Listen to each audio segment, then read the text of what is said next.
He once preached the Word of God, but now the letter of the law has caught up with Pastor Robert Morris. Cameras captured him handcuffed, escorted out of an Oklahoma court after pleading guilty to 5 counts of lewd or indecent acts with a child.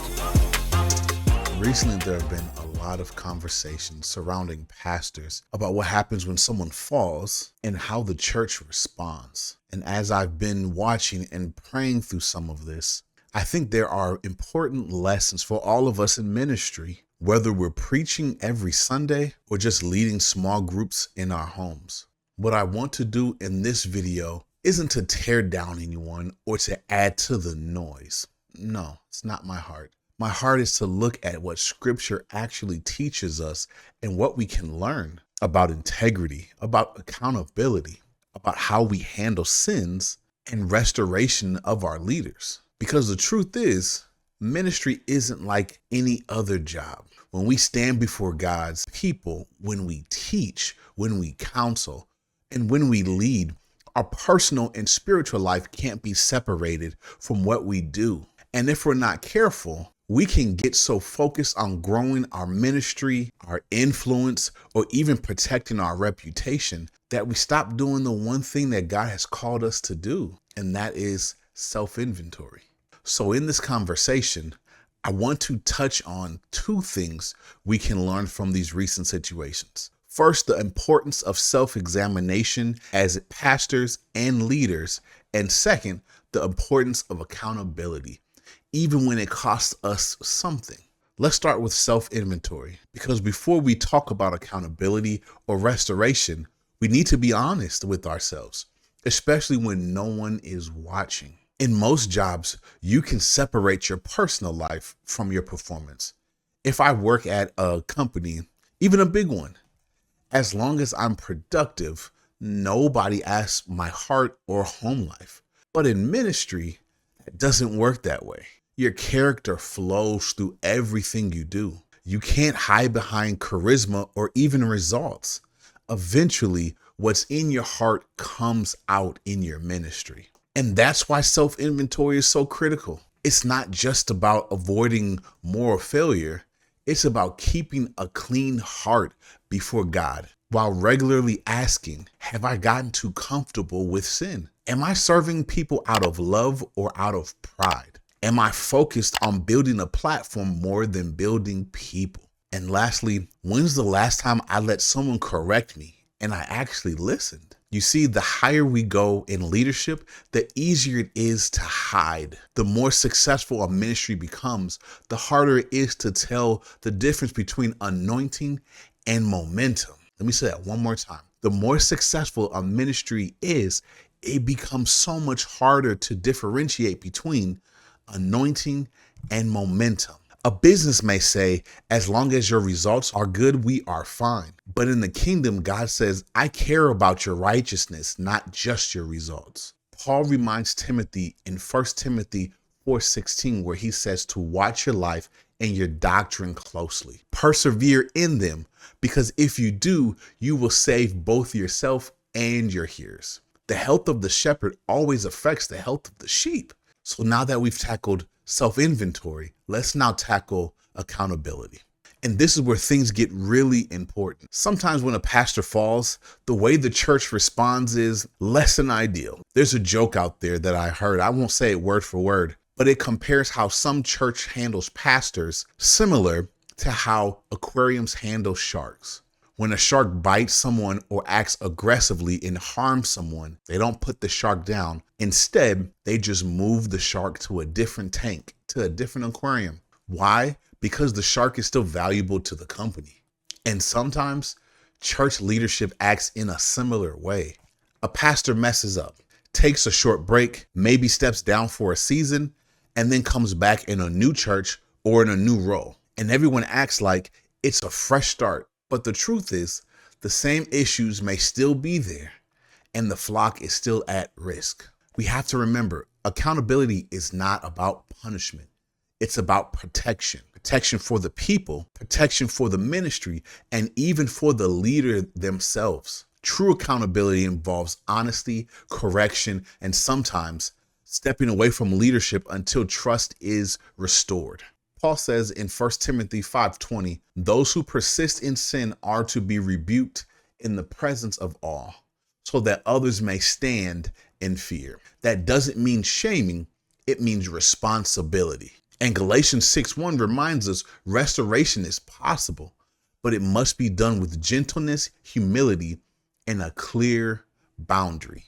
The point is this: grace doesn't mean ignoring sin. Love does not mean protecting the person at the expense of other people. Accountability protects the integrity of the ministry and allows God's work to continue without compromise. So we've discussed self-inventory and we've tackled accountability, but I want to have a quick rabbit trail, if you would allow me to, and talk about how we cannot allow for our ministry to be ran like a business. And you'll see where it all plays in. Ministry is not like a regular job. Yes, a pastor needs to be paid, but he's not a regular employee. Think about a business for a moment. If I were to work at a company, let's say a tech firm, and I have struggles at home that no one can see, as long as I'm productive in hitting my targets, the company doesn't care about my personal life.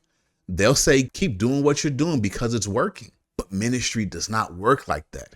Your private life is your public life. What you do in secret eventually flows into what you do in public. You can't preach holiness while privately compromising your character. Your personal and spiritual life directly impacts the people you lead, period. That's why leaders need to be honest with themselves. A strong platform, a growing ministry, or impressive results don't make up for character gaps. Ministry isn't about performance. It's about stewardship. It's about stewardship of your heart and your calling. And here's something that elders and leaders need to remember. Accountability must come first, no matter the cost. Even if addressing an issue impacts the church's finances, its growth, the flock always comes first. We have to remember that as leaders and as elders. Ministry isn't about protecting reputation or revenue. It's about protecting people. If elders treat the ministry like shareholders looking at profits, alarming issues can be ignored. But in God's kingdom, the safety, spiritual health, and the trust of the sheep must always take priority. Now, in these situations, there's usually a question that follows, and it's about what disqualifies a pastor, an apostle, whatever you believe, right? What disqualifies them? Let's talk about it. Because it's not an easy question, but it's a necessary question. I believe the Bible is clear about the character requirement for leadership. In 1 Timothy 3 and Titus 1, Paul describes elders, which also could be exchanged as pastors, and overseers or bishops, as people who must be above reproach. Let me say that again.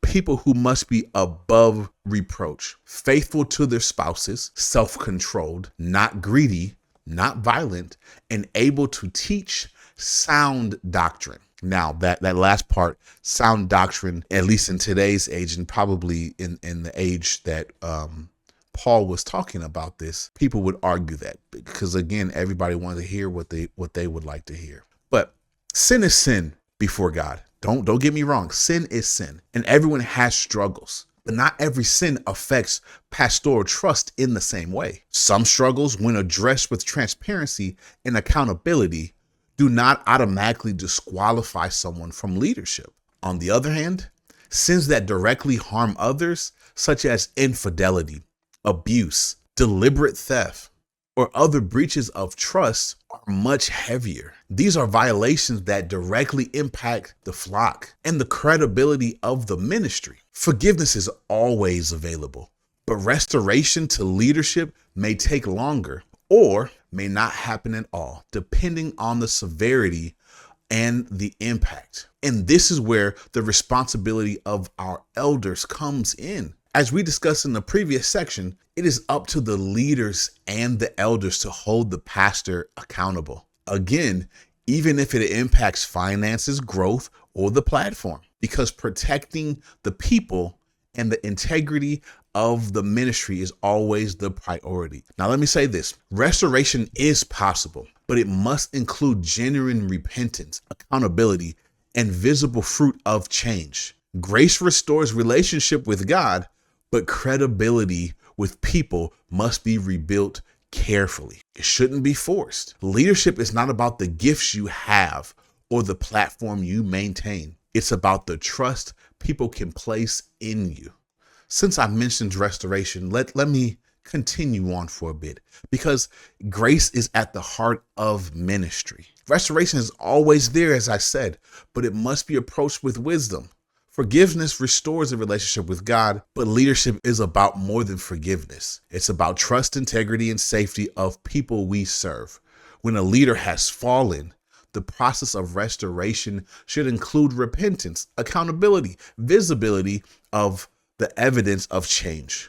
And importantly, it should be guided by elders, leaders who prioritize the flock over the platform, who are willing to make hard decisions to protect the ministry, even when it's uncomfortable or costly. As leaders, we have a responsibility to ensure that grace never becomes an excuse for negligence. Restoration does not mean rushing someone back into ministry without safeguards. It means caring for the leader while simultaneously protecting the people God entrusts to us. So what can we take away from all of this?